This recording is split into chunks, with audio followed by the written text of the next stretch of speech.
Kilalanin ang pagkatao ni Divine Adili at ang hinagpis ng kanyang pamilya dahil sa pagpanaw niya. Mas kilala bilang The Gentle Giant si Divine na naging standout student athlete ng Ateneo de Manila University Blue Eagles.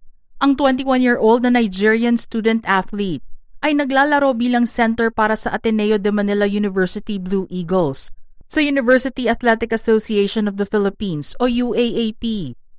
Kilala sa kanyang taas na 6'10", gentle demeanor, at substantial potential on the court, si Divine ay nagdala ng napakalaking pag-asa sa muling pagtatayo ng Ateneo Basketball Program.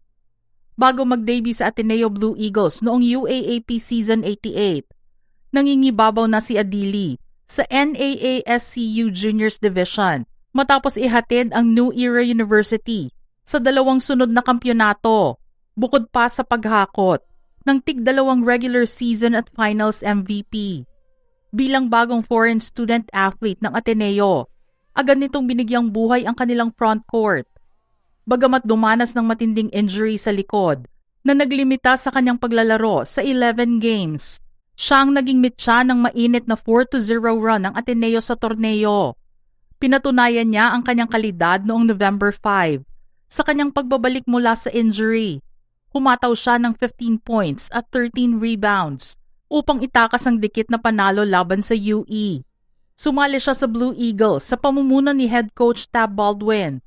Bilang isang foreign student athlete, siya ay lubos na inaasahan na magsisilbing long-term frontline anchor ng team, natutulong na punan ang isang napakahalagang interior void para sa squad.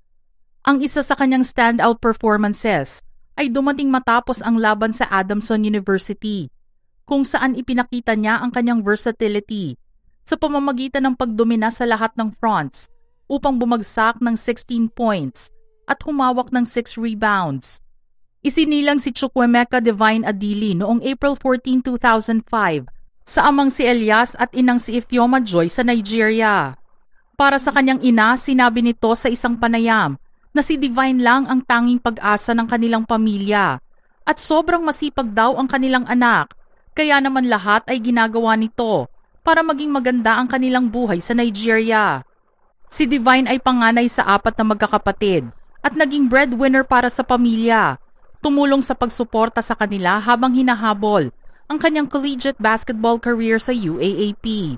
Bagamat hindi naglaro si Elias ng competitive basketball, ipinakilala niya ang sport kay Divine sa pamamagitan ng pagpapanood sa kanyang anak ng laro sa Basketball League ng Nigeria noong 2014. Simula noon, niyakap ni Divine ang basketball bago nakahanap ng pagkakataong makapaglaro sa Pilipinas. Subalit hindi na niya nagawa pang ipagpatuloy ang pagtulong sa pamilya dahil sa trahedyang kinasangkutan nila ng kasamang si Rene sa isang team building ng Ateneo Blue Eagles sa Dipakulaw, Aurora. It's not easy for us. He's the only hope of this family. He's our only hope. He's too hardworking. He loves his family. I need an answer. A clear answer from Philippines, from Ateneo Blue Eagle, the coach. Just please, I need an answer. Tell me what happened to my son. Their stories are not the same. 3 things I want Ateneo to do for me. 1, tell me exactly what happened to my son. Secondly, they should do that right thing. Lastly, they should bring him back home. Base rin sa nakuhang pahayag, sinabi ng Embassy of Nigeria sa Maynila na hiling ng mga magulang sa embahada na ipa-autopsy ang labi ng kanilang anak bago ito iuwi sa kanilang bansa. Humihingi rin sila ng kasagutan sa mga nangyari at sinapit sa anak.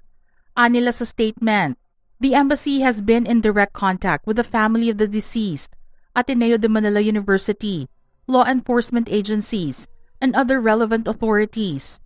The family has requested for an autopsy to be conducted before arrangements for the repatriation of Mr. Adili's remains to Nigeria are finalized. The embassy is providing all necessary consular assistance and support in this regard. Inatasan din ng Department of Justice o DOJ ang National Bureau of Investigation o NBI na imbestigahan ang pagpanaw ng mga basketball players ng Ateneo de Manila na sina Rene Baterbonia at Divine Adili sa Dipakulaw, Aurora. Ang mga dating kasamahan at teammates sa New Era University at ibang mga kaibigan ay inalala ang manlalaro sa kanilang pinagsamahan noong ito ay nabubuhay pa. Para sa fellow foreign student athlete and former Far Eastern University Tamaraw na si Emmanuel Ojula. He's more than just a friend to us. He's like our junior brother since we are here before him. Then he's really a very quiet guy, like very friendly. So it's really a very painful event. Ang kaibigang si Donna De Leon naman ay sinabing gusto ni Divine na maglaro sa labas ng bansa matapos na gumraduate. Actually, sabi niya po sa akin na he wants to play outside the Philippines. After he graduates po, gusto niya mag-pro sa ibang bansa. Tapos gusto niya po ipagpatuloy yung basketball niya na sports para ma-help niya po yung parents niya. Gentle po, kind, and may pasensya po si Divine, and very hardworking po. Ang dating coach naman niya na si NEU coach Don Velez ay nagsabing, Divine is a gentle giant, friendly at palabiro sa teammates niya. He was everybody's friend. He goes to class religiously. He is also a devout Catholic. For 2 years under my watch, I never encountered any problem with Divine inside and outside the court. He was so focused in improving his craft. He was so dedicated that I didn't need to motivate him. Sa kabila ng distansya sa pagitan ng Nigeria at Pilipinas, napanatili ni Elias Adili, ama ni Divine, ang malapit na pakikipag-ugnayan sa kanyang anak. Ang kanilang huling pag-uusap ay naganap sa katapusan ng linggo ng June 6. Tinawagan ni Divine ang kanyang ama noong Sabado para pag-usapan ang nalalapit na training camp ng Ateneo sa Dipakulaw, Aurora at nag-follow up noong linggo ng umaga para sabihing papunta na siya.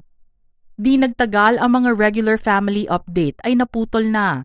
Nakatanggap si Elias ng tawag mula sa isang staff ng Ateneo na naghatid ng malungkot na balita na kinasangkutan niya at ni Rene Baterbonia. Aniya labis ang pagkabigo niya dahil isang opisyal ng paaralan ang nagbalita sa kanya ng pagpanaw ng anak sa halip na si Coach Tab Baldwin at binigyang diing napabayaan ang mga mahahalagang hakbang sa kaligtasan bago dinala ang koponan sa dagat. He called me on Saturday that he was going to camp. So on Sunday I called him. He said he was on the way. Monday I get this news. This is a very sad news, very painful news of his demise. I can't believe he's gone. Dagdag pa niya, I still find looking for answers for the reason why there is no life jacket. The reason why they could not ask the players, the team if they know how to swim or not. Because I believe they are supposed to read the weather before they can move to the sea. So those things are the things troubling my heart and the feeling of my family. We are highly devastated. So now that he's gone, I don't know where I will start again. Mga ka-showbiz peeps, ano naman ang inyong reaksyon sa ating istorya ngayon? Share your thoughts in the comments section below.